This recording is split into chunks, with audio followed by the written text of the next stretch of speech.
Good evening. My name is Sarah Lynn, and like most of us in this room, I grew up hearing about rape. From the news, from my parents and my friends. I grew up hearing about the horror of it, and not just the act of it, but also the consequences that follow. How rape, although it is an event, it doesn't really end. There is no getting over it, because even when the physical pain has left your body, the emotional scarring doesn't just disappear. It becomes a part of you, a part of your identity that haunts you. Just a few weeks ago in the Philippines, an 8-year-old girl was raped while visiting her father in prison. She was found sprawled on the bathroom floor, stripped naked from the waist down, with a rope tied around her neck. She was 8. She was only 8. And I apologize for this brutal description, but it is important for us to realize, for us to accept that rape, it isn't an issue of the past. It can happen to anyone, anywhere. It can happen right here in the ISB community. Rape, by definition, means an unlawful sexual activity carried out forcibly or under threat of injury against one's will. But people seem to forget the true definition and apply it in everyday casual language. Apparently, the word rape can also be used to describe something difficult. People say that they're raped by a math test, a lab report, or rigorous exercise. I've seen students right here at ISB come out of their classrooms and say to their friends that a particular test totally raped them.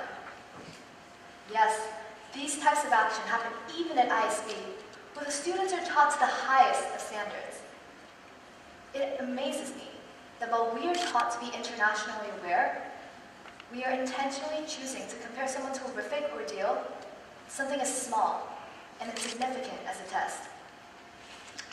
I can only wonder the immeasurable pain and offense a rape victim would feel if they ever heard someone use a word that had ruined their lives in such light manner. How insulted and belittled they would feel. Another word that has recently become widespread throughout the internet is frape. Frape is short for Facebook rape, which is when someone hacks your Facebook account. It's unbelievable that people actually compare the damage of a sexual assault to something as trivial as a hacking of a social networking page. And what's even crazier is that this concept, this idea, is so common that we have created a whole new word for it. The sad news is that these people aren't ignorant people. They don't act this way because they're uneducated. They do because it's accepted by society. Family Guy is amongst one of the most popular TV shows in the world. According to Weekly Top 30 programs, it had an annual viewing of an astonishing 7 million in 2013. On one of their episodes, Stewie, a main character, prank calls someone and says, "Hey Mo, your sister is being raped." Some of us have sisters. All of us have mothers, but either of those two people being raped, something to joke about. How is hearing that someone you love, someone who means the world to you, has been violated as a person something to joke about? What kind of a message do you think it sends the viewer when such an influential TV show portrays rape in such an inappropriate manner? And we wonder why rape cases have been augmenting like crazy in the past decade. Look at what our generation is being exposed to. Look at what they're being taught to believe. The misuse of rape, that doesn't end there.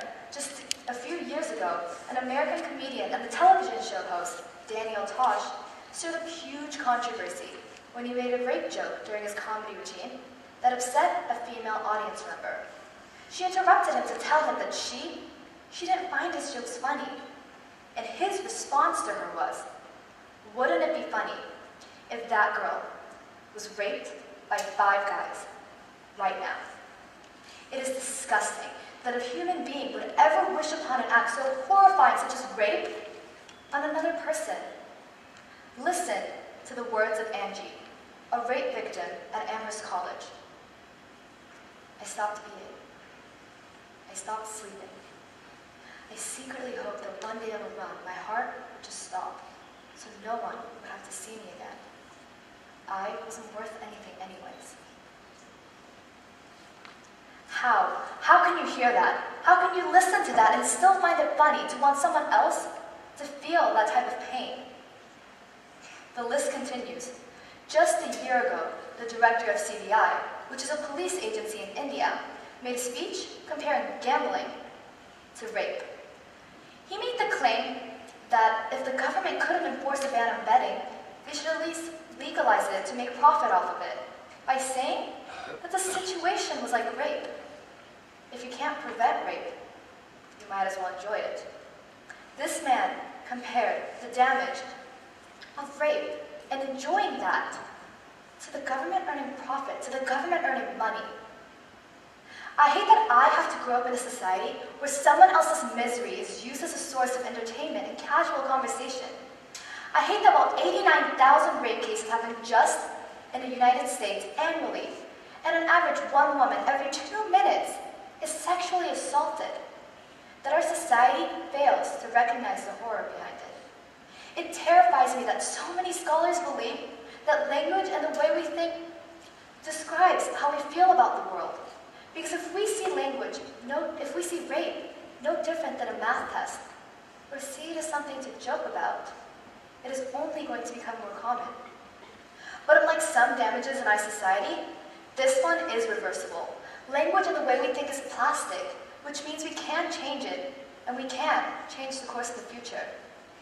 By simply recognizing the true definition of rape and preventing yourself from using it in inappropriate situations, you are helping the world recognize the gravity, the seriousness of rape. While trivializing rape may not seem like a big deal, when you say it or hear it every once in a while, the overall effect it has on people is massive. It teaches us that rape, it isn't upsetting. And because it happens so much, and because it's so common, we learn to rationalize or justify it. As I see it, we have 2 choices: to act now and try to spare the millions of lives that would be tainted by rape, or just sit back and let this happen while knowing that you could have helped to prevent it. At the end of the day, the choice is all yours. And I truly hope, that you will pick the right one. Thank you.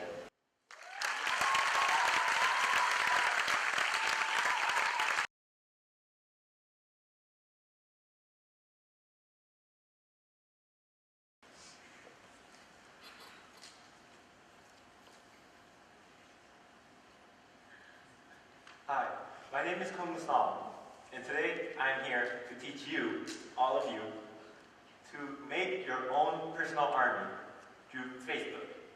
Now this army will be like a giant force of nature. Get enough people behind it and they will be unstoppable. But how will we make this army? Through propaganda. Now, propaganda as technology advances has been getting closer and closer to us in our daily lives. First speeches through radios, commercials on television, and now social media. But before we go any further, we need a very clear definition of propaganda. Now what propaganda does to us is that it exploits our very emotions so that we do a particular action, maybe go to war, aggression, or reform. And I want you to take note, and I want to put a lot of emphasis on the fact that although we associate propaganda negatively, propaganda isn't always bad, and sometimes it can be used for goodwill. So keeping that in mind, here are 2 factors that makes propaganda very effective in social media. First, accessibility, and second, familiarity. So first, I'll talk about accessibility. Here's an infographic of users of social media. We have 1.19 billion in Facebook, 232 million in Twitter, and so on. As you can see, this infographic is quite dated. It's from 2013. But from this, we know that there's a lot of people using social media. And because of the sheer number of people, in social media, propaganda can do things that it cannot do outside.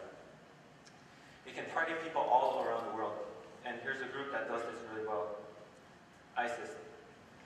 If you follow recent news, or if you at least read the newspaper within the last few months, you have heard of them for sure. They stand for the Islamic State of Iraq and Syria, and they were founded in 1999. They are a rebel extremist Islamic group, and they garnered a lot of attention recently.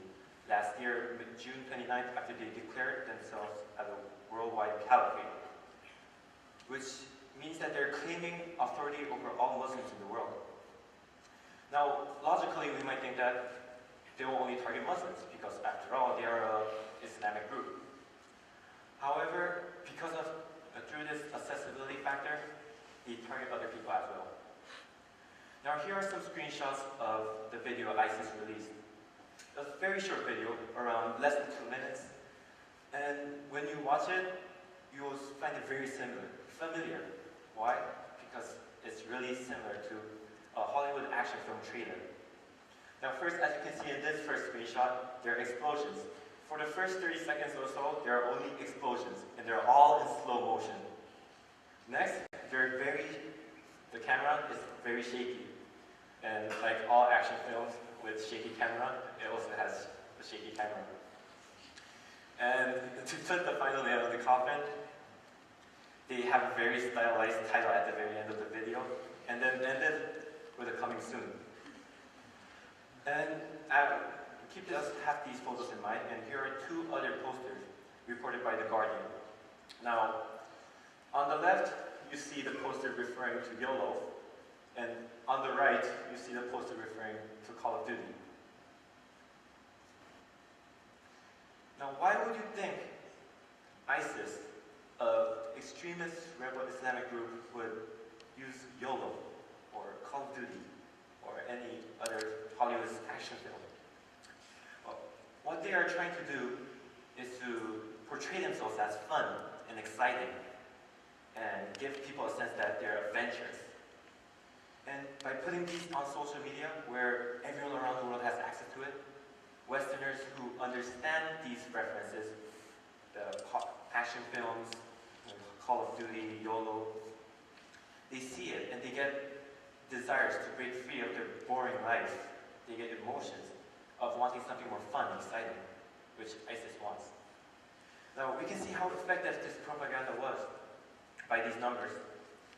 There are in mid-September last year, CIA reported through CNN that there are 15,000 foreign fighters in ISIS from 80 different countries. And out of that 15,000, 2,000 are Westerners. Now, you might think to yourself after seeing these numbers, 2,000, that's not much. But the total number of fighters at that time were 31,500, and out of that, 2,000 were Westerners who had no connections with Islamic culture or so. Now, accessibility works on the large number of users, but what are the relationships between these users? Why do we use social media? Well, because it's a social media, we use it for social purposes. We communicate with our friends, we interact with acquaintances, and in Facebook and Twitter we follow famous figures and celebrities and read their recent news and follow their posts. This is what leads to my second factor, familiarity. And here's an example of a propaganda that uses this very well. Now, many of you will recognize this. If you use social media actively in 2012, it would have been almost impossible to not see this before. Kony 2012 was a 30-minute video released by Invisible Children, Inc., a group of people who were trying to raise awareness about Joseph Kony and the Lord's Resistance Army that Kony leads. They have committed several crimes such as child slavery and child soldiers and so on. And this video, particularly, after it was released on YouTube, within weeks it reached millions and millions of views through social media. And we'll see how familiarity played a huge factor. First, celebrities with large follower bases such as Oprah Winfrey, Justin Bieber, Kim Kardashian, they shared the video on Twitter. They said, share this video, we must stop Kony. Share it with your friends, your families. And of course, people who follow them will get this message, and yes, they'll do it. You can see by this number of tweets hashtag Stop Coney, rising sharply after March 6th, which was when Oprah Winfrey had tweeted about Coney. And this isn't the only part of familiarity. The second part, our friends. Our own friends plays a very large part in propaganda. Now back in 2012, when I was just looking through Facebook, and when Coney was starting to get popular, there was only one post in my newsfeed. And after a few hours, that post multiplied to 6 from 6 different users, and then by the end of the day, my whole newsfeed was just Coney videos with different captions such as "We must stop Coney," "Spread this video," "Watch this video." And this is why propaganda is so effective in social media. Now normally, if propaganda is done by strangers or they're spread by objects, for example, a stranger in the middle of the street handing you a poster saying "read this," or a billboard on top of a building showing the latest advertisement from Nike. But in social media, the very people who are spreading these are our very own friends. Now, since we have a greater emotional attachment with our friends, we have trust, and since propaganda relies heavily on evoking our emotions and exploiting them, propaganda in social media, but spread by our friends, it has a greater chance of manipulating us. So these are the two factors that make propaganda very effective in social media. But before I end, I have a small confession to make. Sorry, but I lied to all of you here. Now, what I aim to do through this TED Talk was not to tell you how to get a personal army, how to make one through propaganda, and make one personal army that you can use. What I aimed to do was to prevent all of you from joining one mindlessly. In the past, propaganda was something distant. It was not part of our lives. But now, televisions, billboards, advertising all over us, social media, internet, now it's part of our daily lives. Propaganda has become part of our daily lives, and it puts us closer and closer of our emotions being manipulated, exploited, us taking actions, and us joining an army. Now, sure, some propaganda may have good wills, they may have good causes, such as Coney I just mentioned before. However, it is still propaganda. You are still being manipulated. If you really want to join a good cause, if you want to be part of one, do it with your own will. Don't be manipulated. And remember, it is your own choice. So, here I give you a question. Will you think for yourself, or will you let others think for you? Thank you.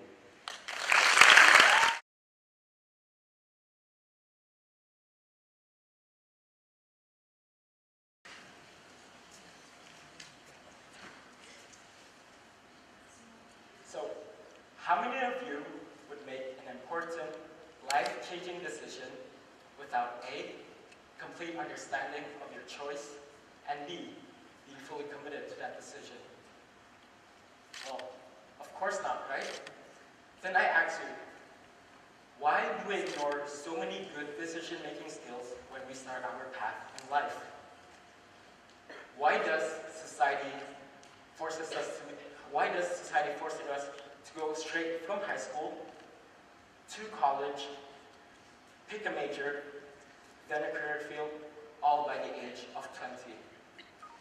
I mean, what does a 20-year-old know about their potential career for the next 40 years besides from a textbook or a 90-minute lecture? Until we're 18, we live life under somebody else's roof and rules. The lens to which we see the world has been shaped by the people that raised us. And sadly, most of us haven't been allowed to see the world for ourselves for the first time. However, by age 20, after just 2 years of adulthood, most of us are forced to make a high-stakes decision that will affect us in some shape or form for the next 40 years. This decision is usually in the form of a paper with a list of possible career fields. Most of us will simply look at pick a career field that we know almost nothing about just because we want to graduate in time.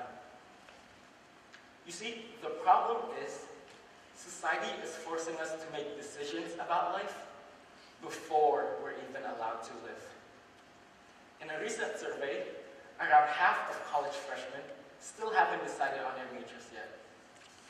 Another survey revealed that 50% to 70% of students change major at least once over a 4-year period, and that in the end, most people will actually change major 3 times before they graduate.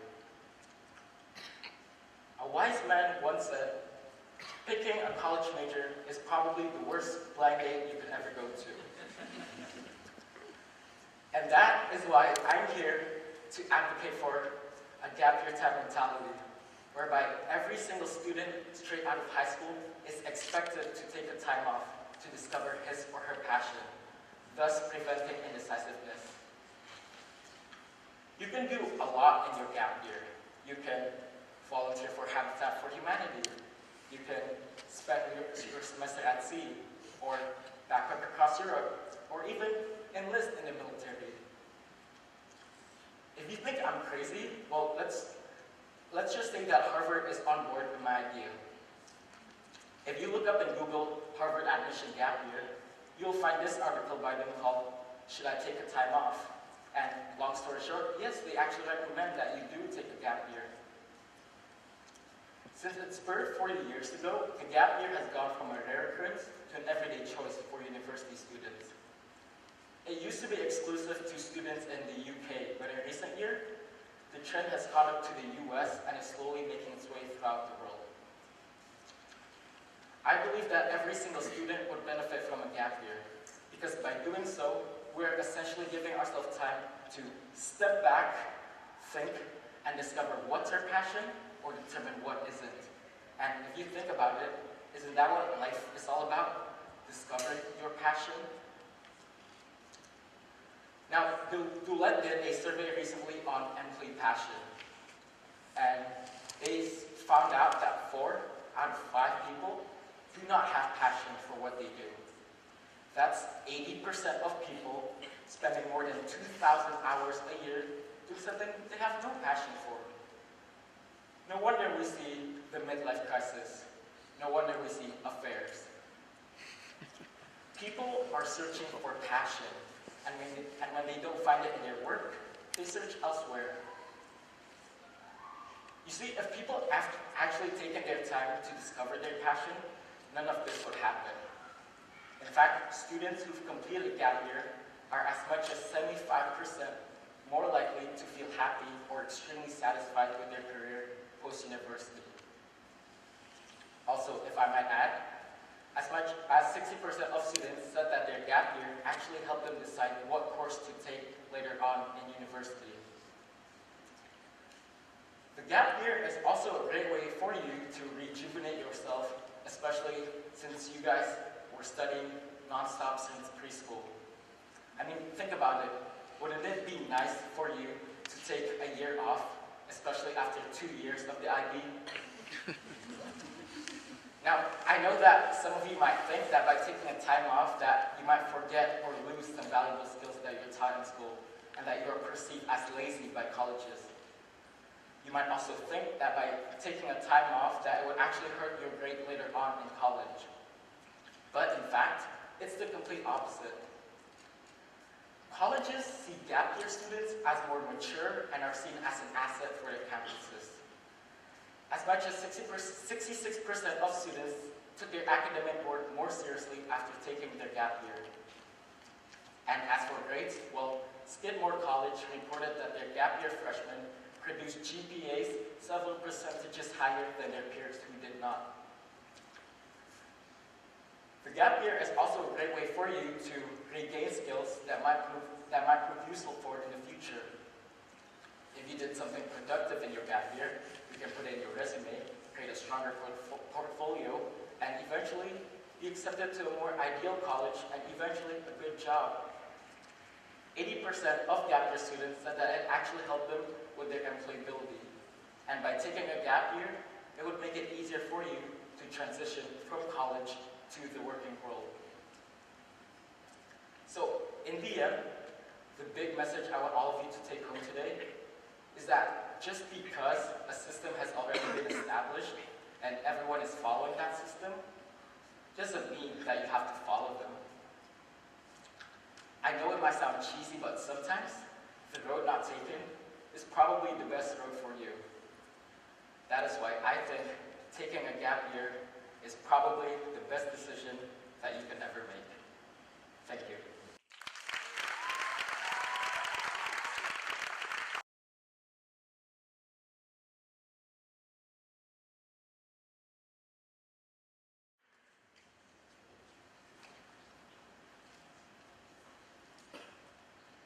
Meet Bad Luck Brian. The poor guy had a pretty awful day. First period, he got his math test back. He failed. During lunch, his girlfriend broke up with him. And at basketball tryouts after school, he tripped and broke his leg. When Brian gets home from the hospital, he does the first thing every single high school student does when they get home. His homework. I'm just messing with you guys. Of course he goes onto Facebook and Twitter and whatnot. And what does he see as he scrolls? He sees his best friend tweet about how he's so glad to have made the basketball team. Hashtag excited. He sees his big brother update his status with, just got engaged to the love of my life, feeling blessed. And he sees his best friend's Snapchat story of themselves out at dinner with the caption, craziest and funniest night ever, lol. As Brian scrolls through these posts, he just gets more and more depressed as he compares his life to everyone else's and realizes how lame it is. What Brian doesn't see, however, is the whole story. His best friend may have made the basketball team, but his power school is full of Fs. His big brother got engaged, but that's only because his girlfriend is pregnant. And that night out wasn't really the best night ever. And now everyone who was there is struggling to finish their homework before 4 in the morning. More like hashtag struggle bus than lol. But Brian doesn't see all this. All negativity has been scraped away with surgical precision. In fact, if you look at all of the posts on social media, you'd be hard-pressed to find one that doesn't use overly positive language. Looking at my own Facebook profile, I couldn't find one post that didn't use positive language. Hi, I'm Jazz, and I'm going to be talking about the sad side of social media. To put it simply, the overly positive, selective, almost bragging language we use on social media has created a culture where it's not socially acceptable to admit that you're not doing that great. A culture where everyone's competing to have the most perfect life, and no one wants to find themselves in last place. Talking about your problems doesn't get you likes on Facebook. It gets you labeled a failure. But social media is an illusion. The happiness we see on there most of the time is fake. Those exclamation points we add for enthusiasm, fake. All those happy emoticons, fake. All those inspirational hashtags, fake. All those lols and OMGs, fake. Let's be honest, how many of you actually laugh out loud every single time you say lol on social media? Right? We all realize this, and yet we're all still sucked in, led to believe that everyone else's life must be better than ours. In a recent Stanford study, 80 freshmen were asked to report on whether they thought their peers had recently undergone negative or positive experiences. The researchers found that the subjects consistently underestimated the number of negative experiences by as much as 28.8%, while overestimating the positive experiences by as much as 20.9%. What were these perceptions based on? Social media. Because, let's be honest, how many of you go on Facebook and feel inferior? How many of you scroll through Instagram and feel like everyone's having more fun than you? How many of you look at Snapchat stories and feel like you're missing out? Because I sure have. I've sat in front of my computer at 9 on a Friday night, looking at pictures people posted themselves out clubbing on Khaosan Road, and thought to myself, wow, my life is boring. Comparing ourselves to others is totally normal, and usually hasn't presented too much of a problem in the past. However, social media makes the playing field uneven. And when we make these skewed comparisons to other people, we're afraid of talking to them for fear of appearing inferior. This makes us lonely. In a study by University of Michigan psychologist Ethan Cross, 82 subjects were sent 5 texts a day asking how they were feeling, if they were worried or lonely, and how much they had used Facebook in between texts. Regression analysis between Facebook use and feelings of worry or loneliness yielded a p-value of less than 0.0001. Huh? Well, for those of you who haven't taken statistics course, take it from someone who has. This means that more Facebook use led to increased feelings of loneliness. And loneliness is the perfect prerequisite for anxiety, depression, and even suicide. Suicide and depression rates have been on the rise. In the US, depression is 10 to 20 times more likely than it was 50 years ago. And suicide rates went up by 11% from 2006 to 2011. I'm not saying social media is the only cause of these rising suicide and depression rates, but it's easy to see how it could contribute. The language used on social media has created a culture of perfectionism that our minds simply aren't equipped to deal with, and our mental health suffers for it. Overuse of social media creates a downward spiral of loneliness, anxiety, depression, and even suicide. I'm not saying we shouldn't be positive on social media. If everyone posted about the negative parts of their day, it would probably be even more depressing. I mean, my sister, mind you, she's the only person I know who does this, can always post about how annoyed she is at people, and I can't say it makes me feel any better. And there are studies that say social media use can increase happiness, which makes sense because shouldn't positivity lead to positivity? The key here, however, is active versus passive use. In a University of Missouri study, researchers attached electrodes to subjects' faces to monitor their facial expressions while they browsed social media.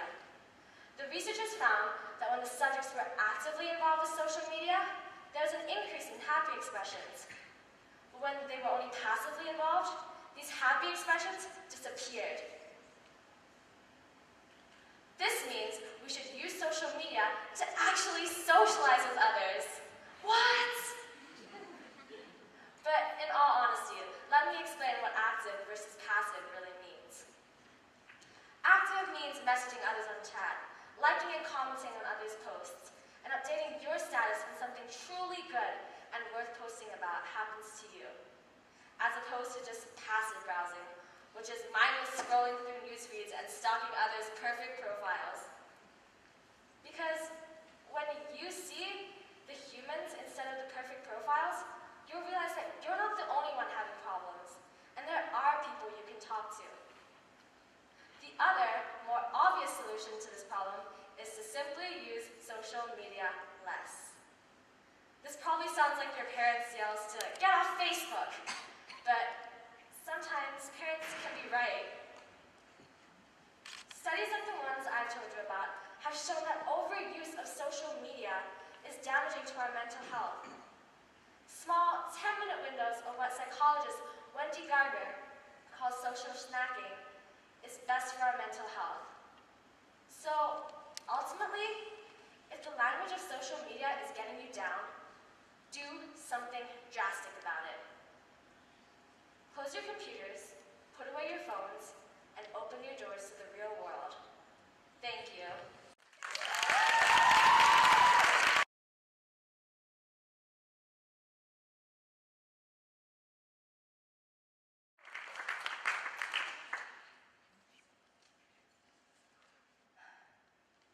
I am terrified of public speaking.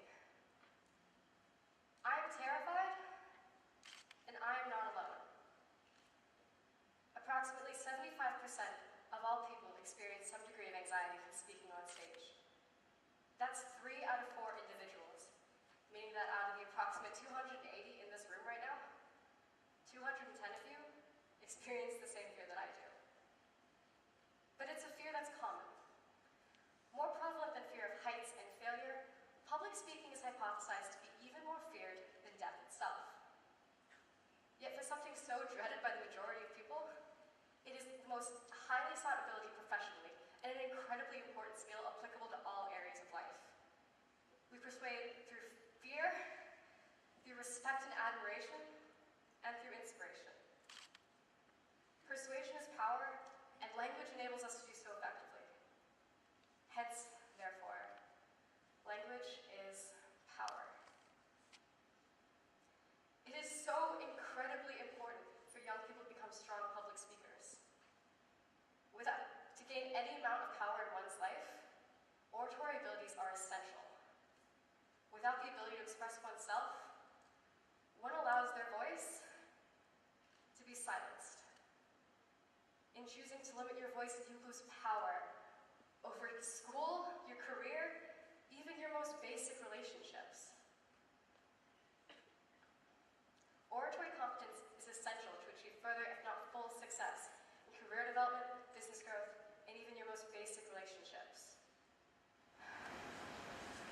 Public speaking has time and time again influenced the course of world events. But let's look at a few defining moments in history when these skills have impacted our society. Now, persuasion began with the Greeks, who emphasized rhetoric and elocution as the highest form for a successful citizen. All trials were held in front of the assembly, and the defense and prosecution rested, as they often do today, on the persuasiveness of the speaker. The Greek philosopher Aristotle listed 4 reasons why one should learn the art of rhetoric, and the accuracy presented in them are sound. First, truth and justice are perfect. Thus, if a case loses, it is entirely the fault of the speaker. Second, it is an excellent tool for teaching. And I'm sure my teacher, Mr. Augustine up there, can attest to that. Third, a good rhetorician needs to understand how to argue both sides, to fully understand the problem and all the available options. This in and of itself holds great relevance in a plethora of things in life. And fourth, there's no better way to defend oneself. As you can see, for centuries, proficiency in public speaking has been revered. It started with the Greeks some 2,300 years ago and remains incredibly influential today. But let's look at a more recent example of how these skills have impacted our society. Young female actress Emma Watson used fame and her existing abilities of speech and presentation to represent an equal rights movement at the United Nations. Though many initially underestimated her ability and even her own intelligence, this was soon negated by Watson's clear projection and expressive voice. Equal rights between gender identities is more prominent now than ever, and Watson only added to this cause with her powerful speeches and communicative ability. Going back further to 1963, we have perhaps one of the most well-known and powerful public speakers. Martin Luther King Jr. once said, "I have a dream." And in doing so, he inspired a nation and broke down innumerable racial barriers. A man, just a pastor at the time, with little to no political power, used speech as a tool, a means to a better, more just America. And his success in doing so is uncontested. Now, speech is powerful, but it's not always preached in the name of peace or justice. Adolf Hitler was infamous for the passionate speeches he delivered, gaining massive public support and inspiring one of the most horrific genocides of all time. He too had little power initially and was largely considered uneducated for the time, but was able to rein in the support of 2 countries with little more than his voice and his visions. Though his speaking abilities often overshadowed by his acts of terror, it cannot be disputed that they were indeed effective and incredibly outreaching. If speech is so powerful, then why is the study of rhetoric so uncommon? A recent Conference Board survey of human resource officials found that only 25% of recent college graduates enter the workforce with well-developed speaking skills. Both educators and employers alike acknowledge the vast importance of these skills. In fact, 95% of HR officials stated that the most important skill an individual can ever bring into the workplace is oral ability. Even most colleges and universities have students take a required course or instruction in public speaking at least once in their academic career. Now, not only critical in career application, public speaking is also largely beneficial towards all social ability, especially in building confidence. It is incredibly important to be a strong public speaker, and it is the most influential decision a person can ever make in their life to become a strong public speaker. Conquer their fear and show the world that they have a voice.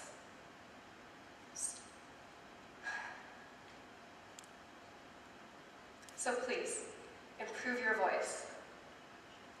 What if out of the 280 in this room, the 210 of us that do struggle with speaking didn't have to be? As an ISB student, something as simple as joining MUN, trying out for debate forensics, or even auditioning for the school play can improve your oral skills by tenfold. I say this only with my own evidence, as someone who has participated or is participating in the aforementioned activities. And I'm proud of the success I've achieved, and so should all of you that may have at some point been nervous about speaking to a crowd and have managed to conquer that fear and showcase your voice. I know for a fact that every 11th and 12th grader in this room had to deliver a TED Talk in front of their peers, and I know how nerve-wracking and damn scary it is to stand up there and deliver something of your own. Trust me, I'm very aware of how that feels right now. But the feeling I get after finishing a presentation is indescribable. A wave of euphoria, of pride, power, and happiness washes over me, as I'm sure it did for many of you in the audience. We should be working towards that feeling. That's a good feeling. It's accomplishment and doing something well, having power in our lives and agency. So please, yet again, improve your voice. It doesn't take much to change your fear into an asset, and it is incredibly beneficial for life in the long run. Voluntarily engage in services and activities in your area, which allow you to test your abilities, challenge yourself, and grow as a result. Request the iteration of a specific class that you and other students can take if it doesn't already exist, and show interest in rhetoric and learning how to be a capable speaker. An elective entirely consisting of speech and how to be a capable speaker does in fact exist at ISB, and very few people take it each year. Personally, I think this is a great missed opportunity, but I'm not telling you to drop a class that's vital to your education or the furtherment of your own personal aspirations, thereby replacing it with speech. But at some point in your life, you have to engage. Especially as a young person, now is the time where it is most important to become a strong public speaker. Take initiative and show how powerful your voice can be, as it could very well be you who reaches the world through language next. Thank you.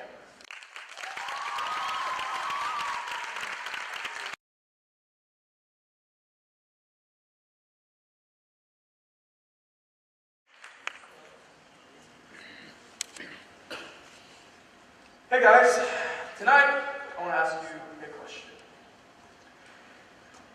Have you guys ever tried talking to people and you just don't know how to explain your... Like, okay, say you have an idea that you could totally contribute to a group discussion, but you're worried that it might not.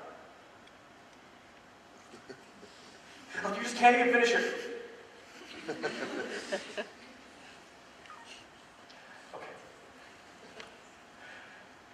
Have you ever had an idea, or a thought, or a feeling that you absolutely needed to get out there, but you didn't know how to word it, or phrase it, or explain it properly? Or you were worried about how people would react to you saying something stupid, even though you meant something really meaningful? That's my life. And guess what? I cannot tell stories. I cannot express my feelings. I cannot talk to people. I cannot make new friends, as well as the majority of you in this room. Okay, let's just make it clear. I have friends, okay? It's just, okay, say I'm out with a group of friends, right? And they're all having a good time, they're all chatting, they're all conversing, and that's me. And I haven't said anything all night.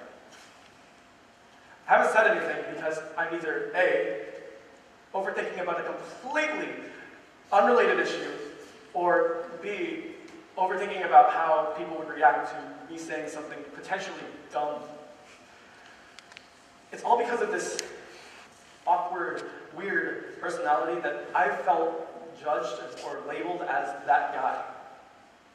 You know, that awkward, quiet guy who, even though I have been constantly talking throughout the entire night, I am an introvert. And as introverts, we find it really tough to explain ourselves verbally without feeling incredibly embarrassed or incredibly shy. We usually feel like we're being judged based on our difficulty to articulate words in a clear and enunciated way. Now, I want you guys to do me a favor, and I want you guys to make a mental note on how many times I mess up, how many times I mumble something, how many times I stumble on my lines, how many times I talk too fast or talk too slowly, how many times I talk too quietly or talk too loudly because I'm screaming because I'm having a mental breakdown right now. Let's do that. Now, based on the fact that introverts have difficulty in articulating their words, introverts shouldn't have to feel judged based on that difficulty and based on that hindrance, based on those personality types that affect them and affect their communication. Now, I'm working with the Briggs-Meyer kind of personality labels, so, yeah. But I'm not one for labeling individuals. In fact, that's basically discrimination. But every personality quiz I've taken has seemed to give me the consistent and accurate result of INFP, which I will get to in a second. So I'm going to make an exception for these kind of personality quizzes because they also give me a little paragraph that kind of creepily, accurately describes the way I actually feel. So but this is how it works. The first and third words are the primary mode of living. Second and fourth words are the secondary. I'll explain those in a second. Now, the difference between those two, those with an E and those with an I, obviously E means extrovert, you can spell, and I is introvert if you can spell. But the difference between the two personality types can best be described through an analogy my US history teacher made one day. People's social abilities are like fuel for cars. Obviously, cars run out of fuel occasionally. So the way an introvert would refuel their social tank would be to spend it either alone or with, at most, one other person that they are very, very, very close to.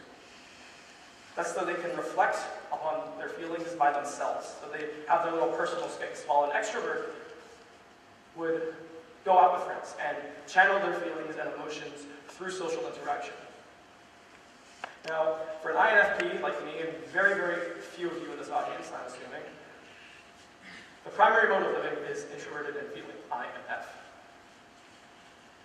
Basically, the way we live is we self-reflect.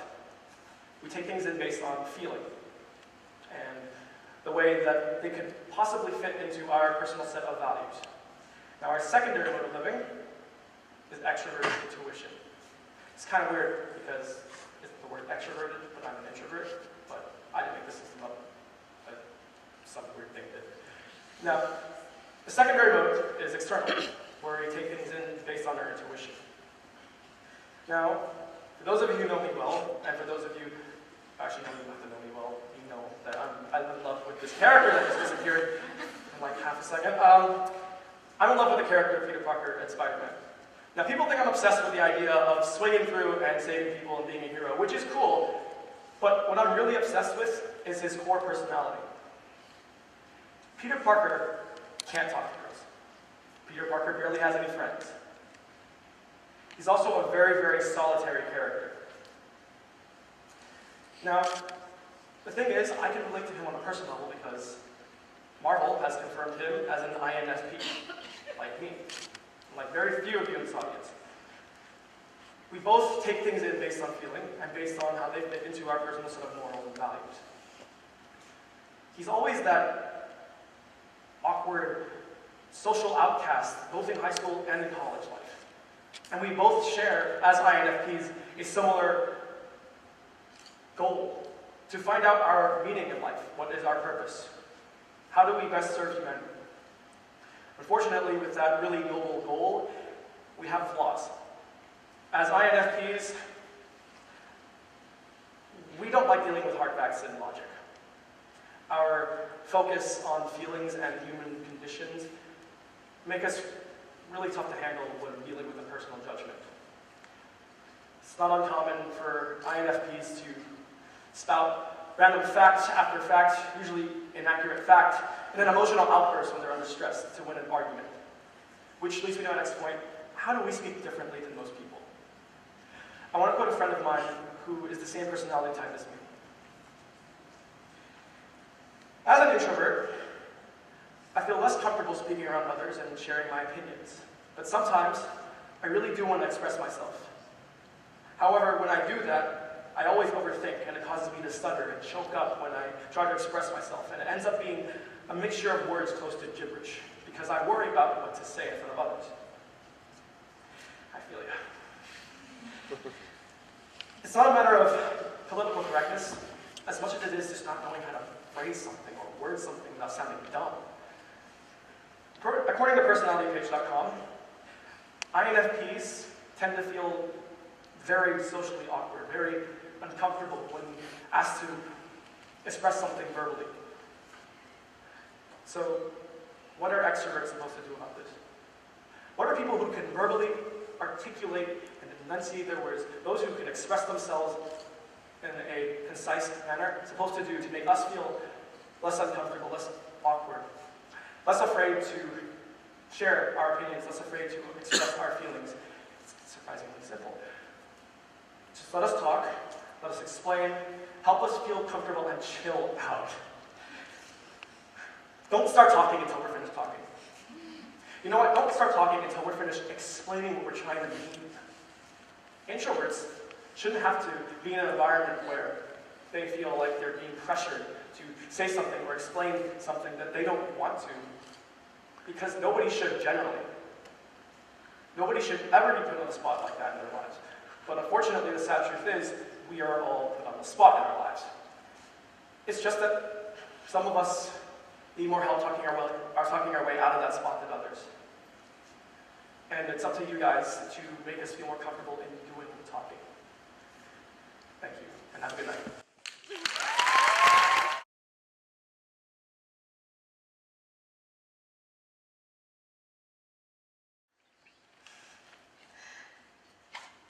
Good evening, everyone.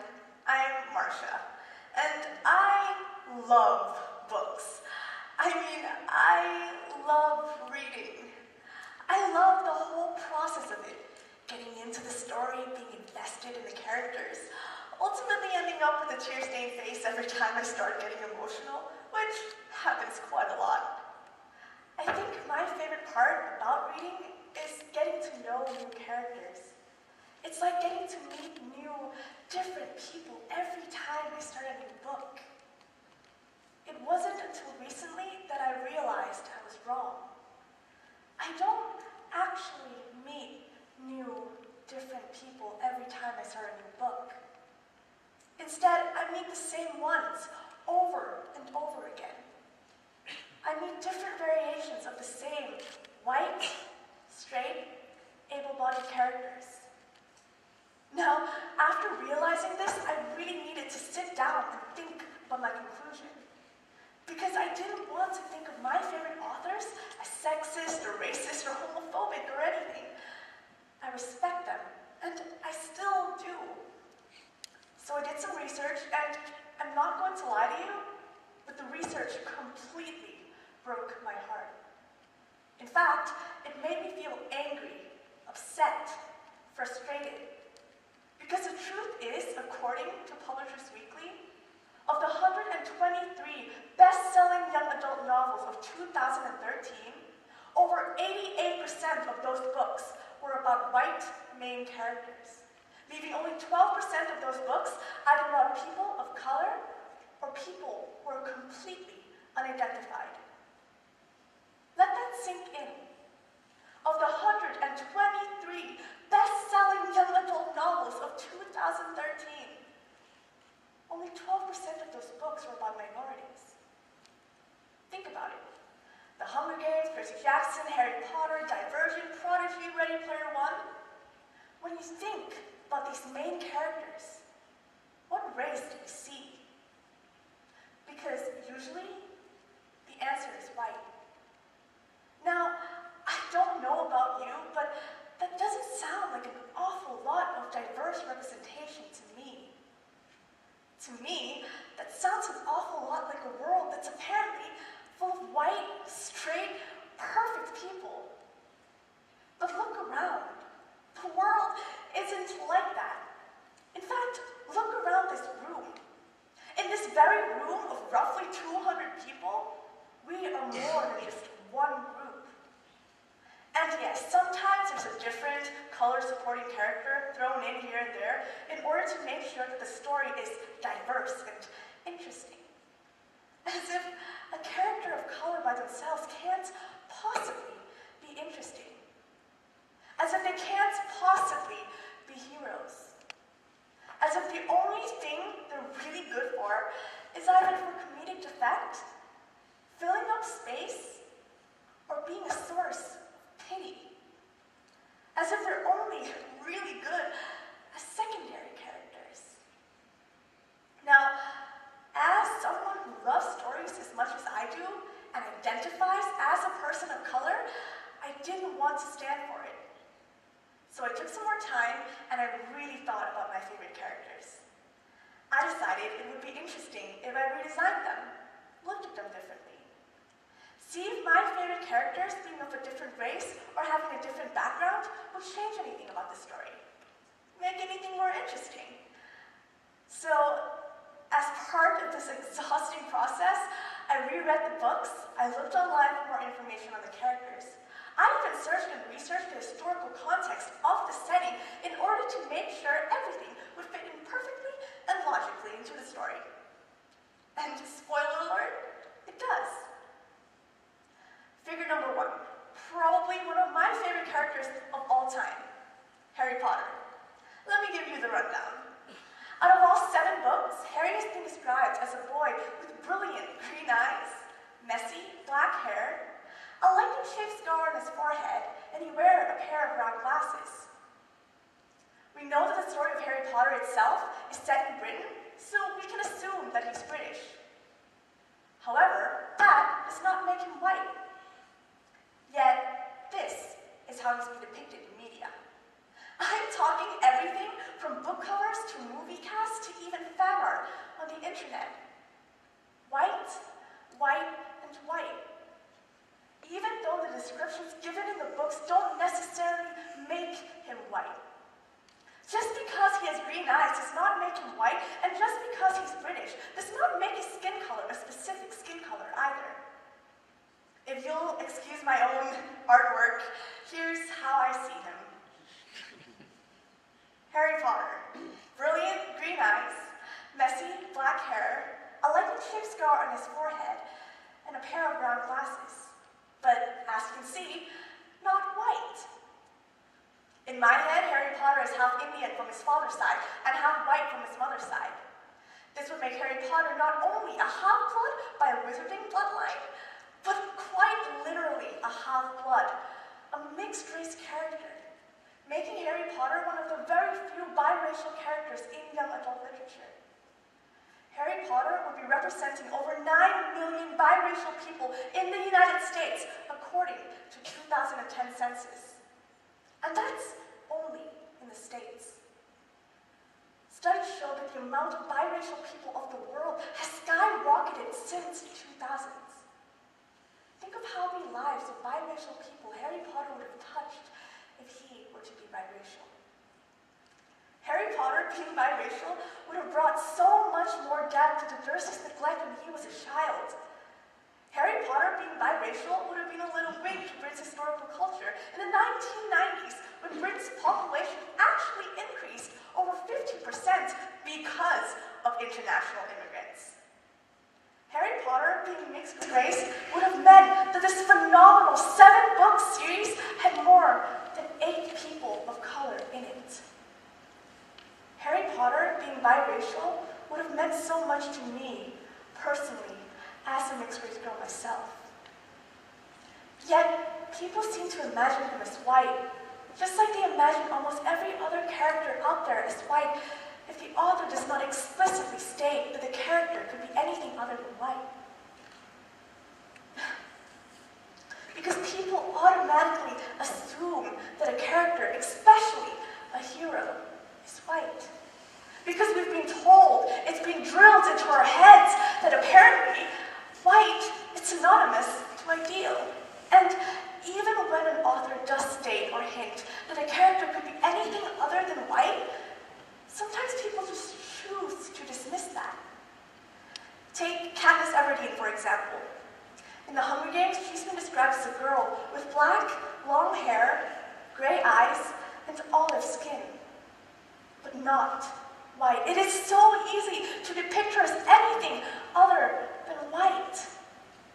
Yet, this is how she's being depicted in media.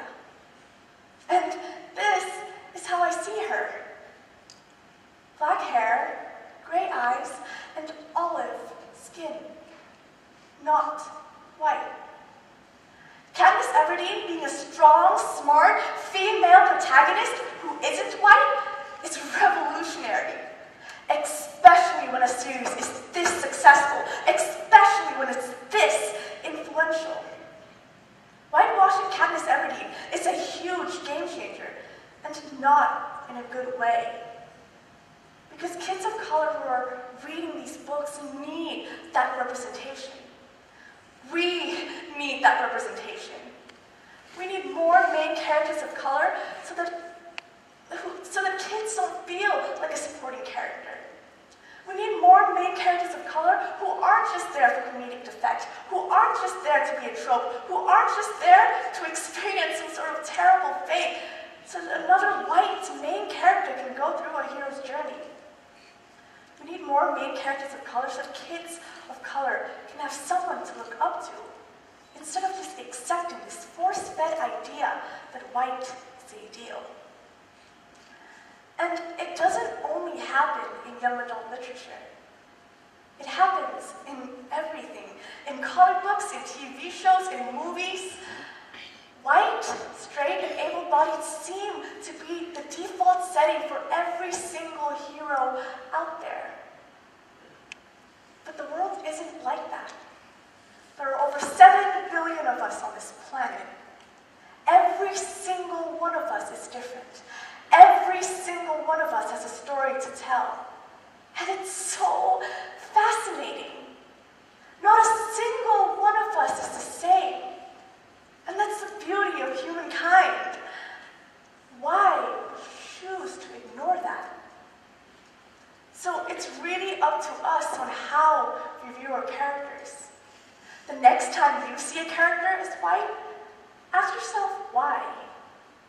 Don't just read, don't just watch. Question. Lack of representation isn't a work of fiction. It's propaganda. The way we're treating characters of color is translating into the way we're treating people of color. How do you expect to understand each other if we're only focusing on one group of people? The world is changing, and we need to start accepting that. We need to start embracing it. We need to start doing better. Step back. Look further. Make yourself see diversity. Thank you.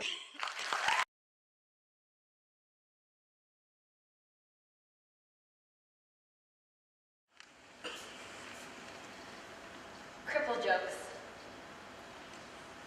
Can't stand them. Yeah, I laughed too when I first heard that joke. But then I wondered, is that right? If there was anyone in the audience who couldn't use their legs, would that joke still be acceptable? Or is that joke okay at all? Actually, I don't think so. Hello everyone, my name is Becky Bradley, and I attend the International School Bangkok.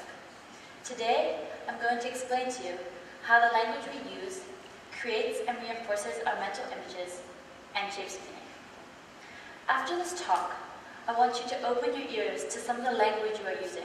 I want you to think twice before speaking, and in particular, before using offensive language. We are anti-sexist. But are we anti-ableist? In case you do not know, ableist refers to the discrimination towards people with different disabilities. How do we measure on the language of ability or disability? What words do we use to describe people with different abilities? Do we say retard, imbecile, crippled, Mongol, handicapped, subnormal, or special? Yes, even special. Did you know that, according to the BBC, special is the 5th most hated term by people with disabilities? They also hate the terms spastic, psycho, and wheelchair-bound. My cousin Gareth is a wheelchair user. He is not bound to his wheelchair. In fact, when he competes at a national level of swimming, he does not use a wheelchair at all. That is a different image. Our progress in language with respect to disability has been slow.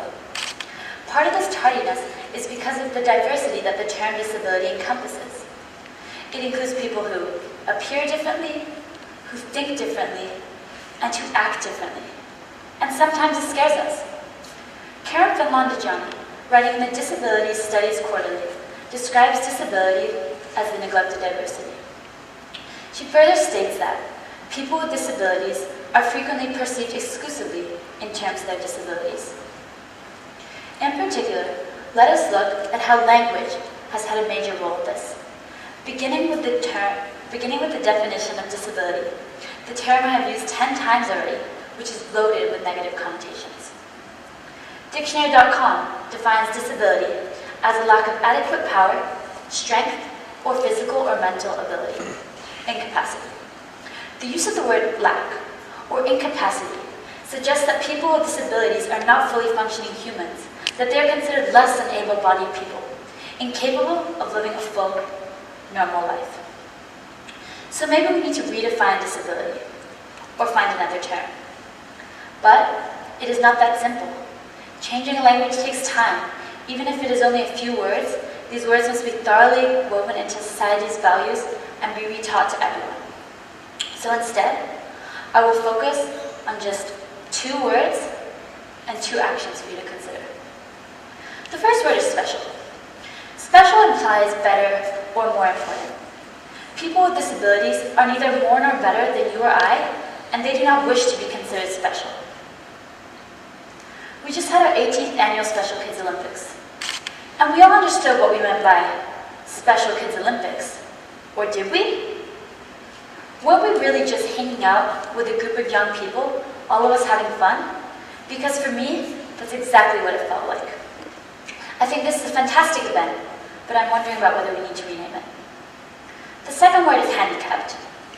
Some people feel that handicapped implies not good, useless, less than, and find it highly offensive.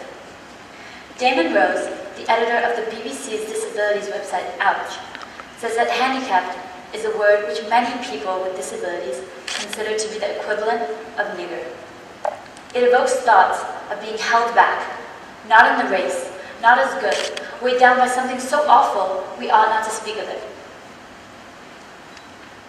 I am aware I am not giving you any substitute words for special or handicapped, and that is because it is so difficult to come up with a label which encompasses such differences, since we humans have an innate desire to categorize. In preparing this talk, my first draft included the terms the blind, the disabled, and the crippled. And according to Karen Finlandajani, a persistently disturbing aspect of attitudes towards people with disabilities concerns the use of adjectives as nouns. When we use such adjectives as nouns, we dehumanize people. The practice sets disabled individuals apart from non-disabled individuals. This is why we have to be so conscious and precise in our language, for the language we use shapes our attitudes, and our attitudes determine our dispositions and actions. And ultimately, what matters are our actions. So now you might be wondering, well, what can I do? What can we do? And so here are the two actions. Be conscious of emphasizing someone's personhood first. In other words, Donna is not a spastic. She is a young girl with cerebral palsy. Dave is not a cripple. He is a young man who uses a wheelchair. Be aware of the language you use. Be mindful. Think before you speak. Stop the person who just used the word retarded and explain to them that that is wrong. About a month ago now, I was scrolling through my Facebook newsfeed when I came across this photo with a caption that declared, "Always doing retarded stuff with you." I decided I needed to do something about it. It took me ages to phrase a message to my friend asking her to change the language in that post. I was scared she might be offended, and I wasn't sure how she would respond. But sometimes, when you believe something is right, the path is never easy. Yes, it was awkward, but it had to be done. And guess what? Her response couldn't have been any more open-minded, encouraging, and positive. Just take a second to read this. Think about that. My friend will probably never forget this, and when writing her next Facebook post, or when speaking, the thought of even using the term retarded will not be part of her vocabulary. And I suspect that she in turn will question the language of the people around her. And a change in one person leads to changes in other people, like a domino effect.